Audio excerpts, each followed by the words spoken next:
You're listening to the Screen Team on 930 KWOC. I'm sorry, Dave. I'm afraid I can't do that. I'm gonna make him an offer he can't refuse. Toto, I have a feeling we're not in Kansas anymore. To infinity and beyond! Surely you can't be serious. I am serious. And don't call me Shirley. Please, what does it always mean? This Junior. That's his name. Henry Jones Jr. Like Indiana. We named the dog Indiana. Frankly, my dear, I don't give a damn. I am your father. My mom always said life was like a box of chocolates. You never know what you're going to get. Bond. James Bond. And now the Screen Team on News Radio 930 KWOC. And we are back with another edition of the Screen Team here on today's Talk 930 KWOC. It's all brought to you by 33 Productions and also Whitworth Gift Chest Jewelers. With us today is the very lovely, the very beautiful Sabrina J. You got a brand new haircut and it looks awesome on you, hon. Why do you keep calling me Dorothy Hamill? I don't. Well, I like Dorothy Hamill. She's one of my favorite gymnasts, figure skaters. That was close. And brand new, we have a brand new member of the Screen Team. We have Chelsea with us. Chelsea, it's good to have you a part of the team. Thanks for letting me be here. No worries, man. Tell us a little bit about yourself. Where do you come from?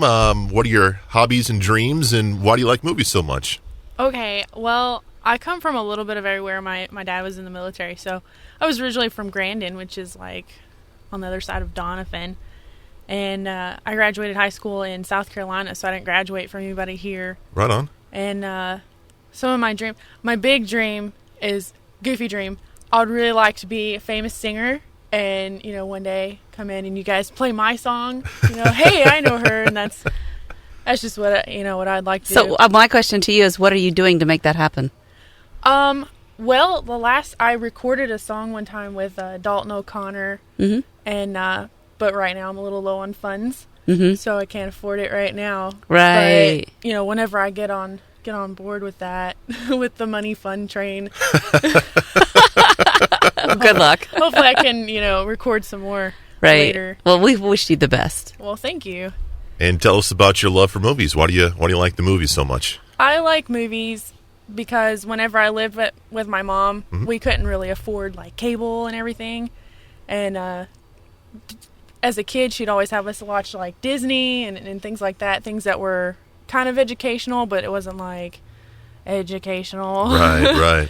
And so, that was what we had when I lived with my mom. So I just kind of got addicted to watching movies, and I like to do it when I'm depressed or, just in the mood. Feeling down or... Yeah, that's why I like romantic So it's an comedies. emotional stimulation. It is. It makes me feel better. I picture myself on the screen. I cut out their faces and put mine in there. Nice. I do the same thing. You had mentioned Disney films, and you have picked the movies this weekend. Your first movie that we're going to review is the classic Peter Pan. Peter Pan. Why did you want to choose this one for us? I love Peter Pan. Peter Pan is one of my favorite classics, Disney classic. And I love the fact that it gives kids this sense of like, I guess it's like a rebellious movie. Okay. Because her dad was trying to send her away and she was like, no, I don't want to go. And so they leave for Neverland because they don't want to grow up. And all your life, whenever you're a kid, you're like, man, I can't wait to grow up. And then when you do, you're just like, I don't want to go back. Exactly. Growing up isn't as fun as you think it is. Exactly. See, I never heard anybody tell me to stay kid. I was always being told, grow up. Yeah. Act your age. Grow up. I didn't know what my age was. I still don't know what my age is. Yeah, I don't know. My parents, my dad was pretty military, so, you're calm and you do as you're told. You don't get to like run around and party and everything. So I thought that's why I love that movie, because I hate to break it to you, but no kid's allowed to go around and party. Well, right, but I mean, just the rules. My dad was pretty strict. Well, he's not anymore now that he's retired, and My mom's the same way. When I was a kid, she was so strict, and now she's like, oh, loosey-goosey. My mom's still mean. You think your mom's She still rules mean. with an iron thumb. Yeah, she rules you with an iron thumb. This is true. I would totally pay tickets to see this. I have. Sabrina, you're also a fan of Peter Pan, so much so that Tinkerbell is kind of like your god in a sense. Dude, let me show. Oh, that's beautiful. Right now, Sabrina is showing her Tinkerbell tattoo, which is kind of like she's in the case that Captain Hook. She's in her lantern, her little home. No. That's what Captain Hook had her in when he captured her, right? Oh, that's right. Yeah. She's in the up? lantern when she was captured. You're right. Yeah. I keep calling that her little home. That's not her home, man. Her home was actually made out of a. She's got no cuckoo clock or room something. for like a bathroom or right. No, she's in her captivate. Oh, now see, you've pointed that out for the first time since I got this tattoo, and now I'm almost miffed because I've been viewing my own tattoo wrong all these years. Yeah, you've got a prisoner on your leg there. I do. Oh my God, I'm holding Tink captive. It would have been better if she was like, no. Well, I do love this movie, and you pointed it out. Yes, I love Tinkerbell, and I love Tinkerbell because of this movie, because of her attitude. Her pixiness is just like the point of perfection. All other pixies, all other fairies wish they were Tinkerbell. Yeah. And I'm going back to the original Peter Pan, right. The Walt Disney version, the first and original introduction of Tinkerbell. And there is no comparison to this Tinkerbell and the current Tinkerbell. Okay?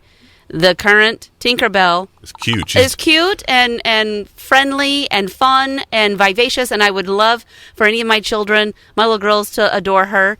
But she's not the same Tinkerbell I adore. Right. Even though she didn't speak at all in the movie, her sarcasm in her body language was just phenomenal. Yes, it is awesome. I love the Wendy character. I love the fact that she represents every young girl who is expected to be mature and move out of the nursery and into the big girl room, and everybody's had to face that at some point in time where they've got to move from the kids' table to the grown-ups' table. And, dude, I still want to sit at the kids' table every chance I get.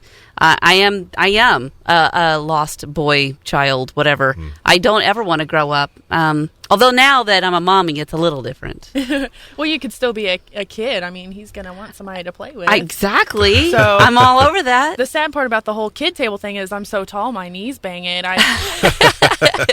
My little brother laughs at me all the time because his only problem is he's a little overweight, so his knees fit just fine. Aww. And we're sitting there like, oh, all scrunched up. I think one of the other favorite things about this movie is the little stories that are in it. You've got little segments that you get to enjoy between the Lost Boys and Nana and the people story, the little Indians, how all that stuff. I just love the way it kind of just goes from one section of the island, and that kind of relates to different sections of your life. In my opinion, we've all got, nobody is ever defined by just one thing that they do. So I love the fact that you get to imagine different points of interest in your life. You know who my favorite character is? Hook. Nana. Poor Nana. Yeah, exactly. He's Nana. I think what I love the most about the movie is no matter how much you want to grow up and you want to go out and do your own thing, everybody from Peter Pan to the Lost Boys to even Captain Hook and Smitty, everybody still misses their parents. Like, they just want to go back home and be in the love of their mom and dad's arms. Yeah. And that's how it is, You want to get out of that house and you want to do your own thing, and then you're like... But you want the comfort. I want, my dad to hold me, with your strict rules, and then love me with your arms. Everybody is defined by one thing, and that's a playground. And that's my analogy of childhood. Childhood is defined by the playground that we play on, that we grow up on. And every playground should have a fence around it. And that fence gives every child a sense of security. Mm-hmm. They know where their boundaries are. When you take away the fence, kids tend to huddle up near the exits. Scientifically proven. There you go. Dr. Sabrina J right there for you. It's Peter Pan. It's out on DVD and I think Blu-ray. They just brought it out on Blu-ray, so check it out. Coming up next, we will review the DVD pick of the week. It's called What's My Number? What's Your Number? What's Your Number? Something like that. We'll get to that next on Today's Talk, 930 KWOC.